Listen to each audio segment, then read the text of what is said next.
The 0-2. Swing and a miss, strike three. Wrap this one up in green and white. Hello, RailCats fans, and welcome back to another edition of the RailCats Talk podcast. I'm your host, Kyle Savedich, and let's talk about today. We are going to be talking about the RailCats going 4 for 5 in the last 5 games. That is a huge plus in the race for the playoffs, which I still think they're 5 games. Or not, half a game back, if I'm not mistaken. I forgot to look that stat up while I was doing other stats. We'll get into that in a second, but I just didn't look up this one. Actually, my bad. They are actually tied with the Cleburne Railroaders, but the RailCats have one more win than the Railroaders do, so that makes them into a playoff spot. So at the point, and we're at right now at 1:40 p.m. on... I've been working nights, so Wednesday, the RailCats are in 4th place. So if it were to end today, the RailCats playoffs.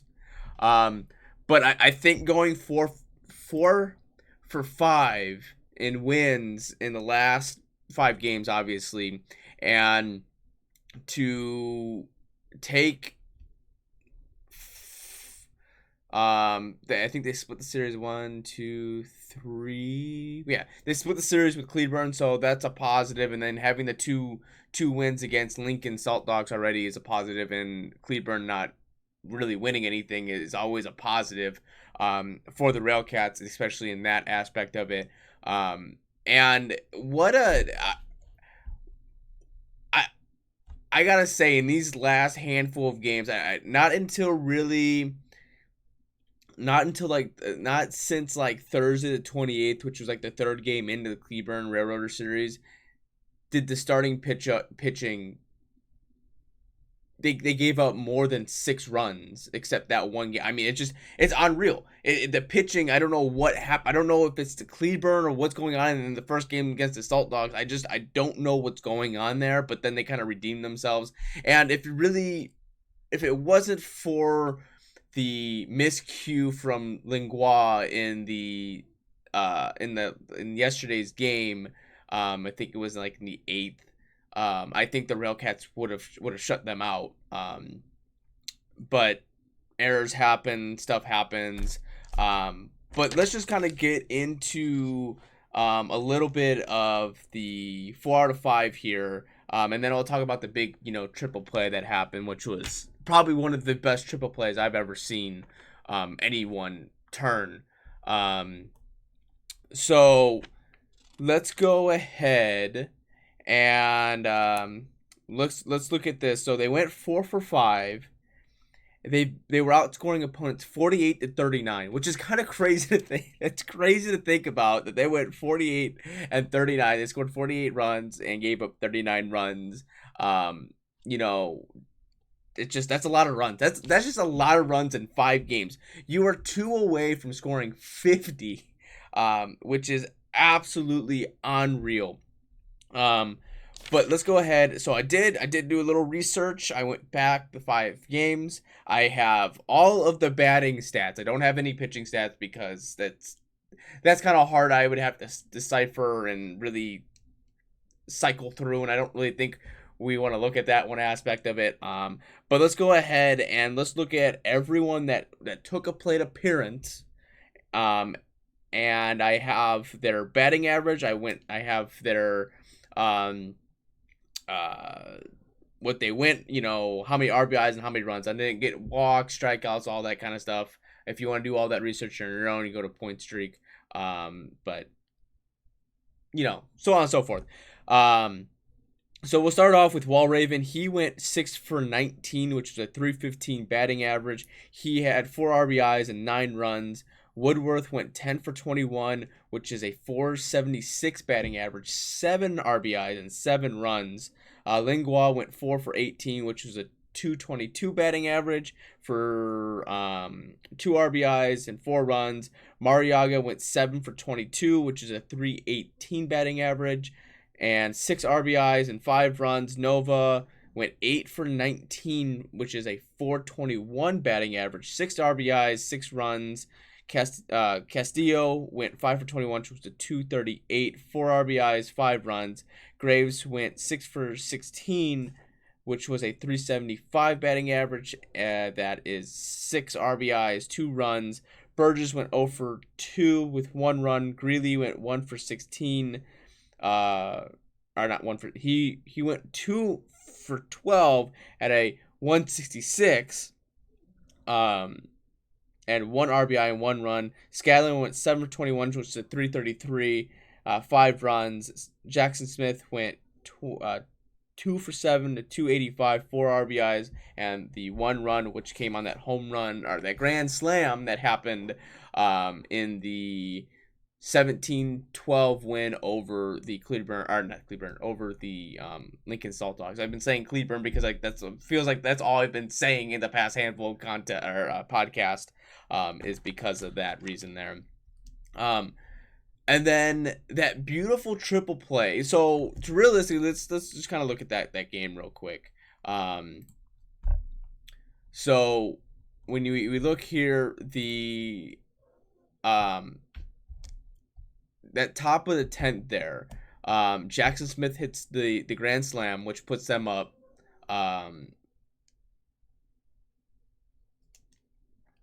At the time it was 13, and it puts them up to 17, 17-12. And then the Lincoln Salt Dogs here. So bases were loaded, 2 outs. And I forget who was pitching. Let's see. Oh yeah, it was Medea. He came in. Medea was pitching, bases loaded. And then it was Norris that came up, and it was a 4-6-3-5 triple play. That was crazy. Goes Woodworth, then goes to Lingua, then goes back to first, and then all the way back to third. It was unreal. I think I can understand the confusion a little bit because it looked like I thought it was a line shot. I thought Lingua picked it up, or not Lingua, Woodworth got it on the fly, but it was kind of hard to kind of see on my phone there. But that's unreal. It's awesome to see a triple play and it to be ran so smoothly. Sometimes triple plays happen and it's off of a crazy mistake, poor base running, but I don't really know if that was really poor base running per se. And did I say 2 outs? There was no outs. My bad. Bases loaded were no outs. That was gonna get crazy. So I can understand a little bit of that. Because I think the person running to third kind of hesitated a hot second, thinking he was already out, because Woodworth picked it up, threw it to second, then threw it to first, and then threw it back over to third. I think at that point, I think they were kind of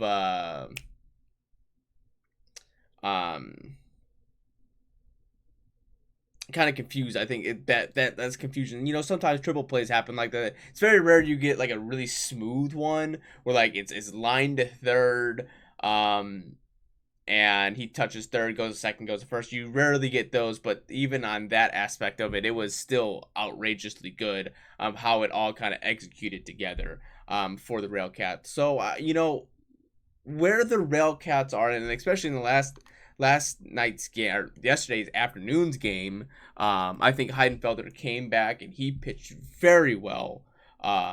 He only gave up 2 hits, walked 5, struck out 6. Garcia came in, he gave up the 2 runs, which one was earned on 4 hits, walked 1, and then struck out 3. And then let's get to Jack Eisenberger right here real quick. Yes, I understand that he might want to be a starter, but I really like him in that closer role. I really like something about him in that closing role, that he's a nice left-handed pitcher. He pitches quick, he pitches hard, and he pitches fast. I like him in that spot. I think he would be a good spot for him. to be in, some kind of relief role or the closer role. I think that's what you need. You have a lot of right-handed. I know you have a lot of right-handed closers because a lot of people are right-handed batting in general. But I think it's different when you get a lefty that can throw halfway decently hard. I think it's a different change. I like him in that role. I know he's a lefty. He's kind of odd for that, but I I like him there. I like him in a closing role. I think if they would have had him more pitching closing roles in Cleburne, I think they would have won a lot more games. I don't think they would have blown a lot of leads because I think he's a good enough pitcher to be put in those high pressure situations and to execute very well. I don't know, he gets a handful of innings in a start or a long relief appearance. He doesn't seem to, I think he's just one of those that just let him go out and let him cut loose for three batters or one inning and just let it go. I like him there. I think he's a good spot there. But I highly impressed with the RailCats. I know defense was a little shaky there in last night or yesterday's game, but outside of that, and yeah, Mariaga who robbed a home run. I thought he was hurt. I thought he hit the wall and he was down for a little bit, but I gotta give also props. I really like Lincoln Salt Dog's view there in Nebraska with the Nebraska Cornhuskers Stadium in the background. It looks beautiful. I do gotta say, it kind of sucks because I know it was a late afternoon game, but I only saw like two people in the stands. That's kind of a shame to see. I'm trying to see. They have the attendance normally. It said they had 1,175 unless they were somewhere else. I didn't see it. I didn't really see a lot of people in the stands there at that moment. But yeah, I think it's very good series against Cleburne. Yeah, you split it, but with the crazy wild run that was, that series just blew my mind. It was.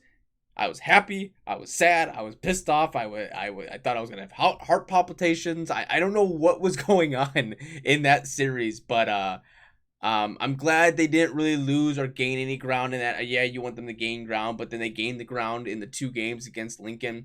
I'm hoping today that they're going to get the sweep. And so with that being said, we're going to move forward in the aspect of looking at the schedule of how I'm going to be doing podcasts, and I may be switching it up a teeny tad bit on what I'm going to be doing. So at work, I was offered a different position, which in my eyes is a bit of a promotion. I've been waiting on it for about a year and a half now. And with that, Monday, Wednesdays, and Fridays, I'll be working from like 6 to 2:30, 6 to 3, that kind of realm. So I'll be getting up and hopefully have more of a set schedule.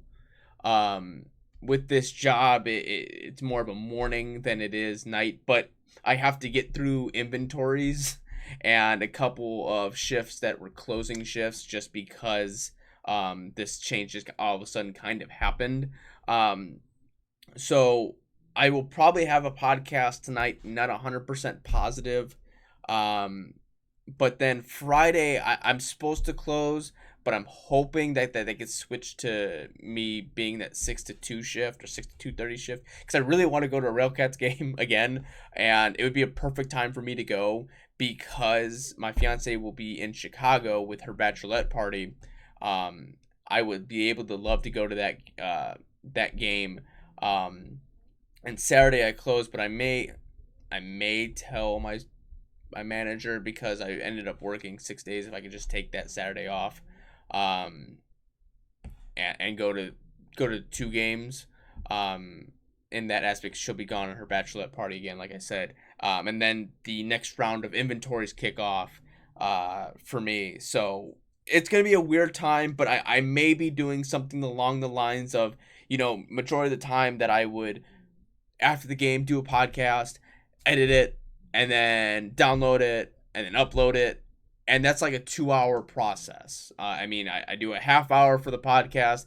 Editing takes a little bit. It takes a half hour to upload. And then, maybe an hour and a half. But still, that, especially if that leads into 11:30 or midnight. I don't want to be losing and suffering at work because I'm trying to do this. So I may be doing something a little bit different. Um, I may record, um, and then the next day when I come home, I'll edit it, download it, go for my runs, come back, upload it. So it may be a little bit different. I know it won't be in succession with the games and stuff like that. So I may break it. I may not be like a post game.